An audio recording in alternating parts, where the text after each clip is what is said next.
તો કડીના ધારાસભ્ય કરશન સોલંકીના નિધન પર કેન્દ્રીય મંત્રી સી.આર. પાટીલે શોકની લાગણી વ્યક્ત કરી. તેમણે કહ્યું કે કરશનભાઈ છેલ્લા 2 ટર્મથી ભાજપની ટિકિટ પર ધારાસભ્ય રહ્યા.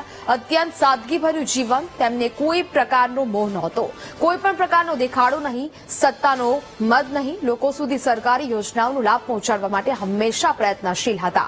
તેમની પાસે કોઈ ગાડી પણ નહોતી. તેઓ હંમેશા બસમાં મુસાફરી કરતા.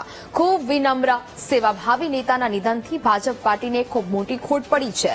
સી.આર. પાટીલે કરશન સોલંકીની આત્માને શાંતિ માટે ભગવાન પાસે પ્રાર્થના કરી.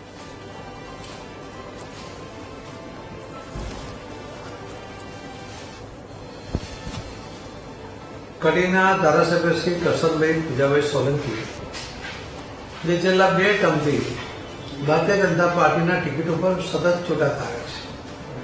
અત્યંત સાદગીભર્યું જીવન, કોઈ પણ પ્રકારનો દેખાડો નહીં, કોઈ પણ પ્રકારનો સત્તાનો મદ નહીં અને જનજન સુધી પહોંચવા માટે, એમના લાભ માટે માનનીય પ્રધાનમંત્રી શ્રી નરેન્દ્ર મોદી સાહેબની અનેક યોજનાઓ એ સફળતાપૂર્વક લાભાર્થીઓ સુધી પહોંચાડવા માટે એ મોખરે રહેતા હતા. અત્યંત સાદગીભર્યું જીવન તો એવું હતું કે એમની પાસે કોઈ ગાડી નહોતી. પોતે ધારાસભ્ય તરીકે સતત બસમાં આવતા હતા.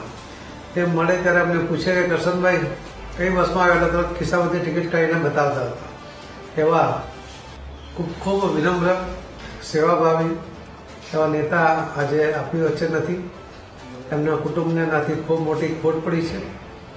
અમે એમને આ નુકસાન, આ ખોટ ભરપાઈ કરવા માટે એમને શક્તિ આપે એ પ્રભુને પ્રાર્થના કરું છું. ભારતીય જનતા પાર્ટીને પણ એમના જવાથી ખૂબ મોટી ખોટ પડી છે. આ ખોટ ક્યારે ન પૂરી થાય એ પ્રકારની આ ખોટ છે. પ્રભુ એમના આત્માને ચિર શાંતિ આપે એ પ્રભુને પ્રાર્થના કરું છું.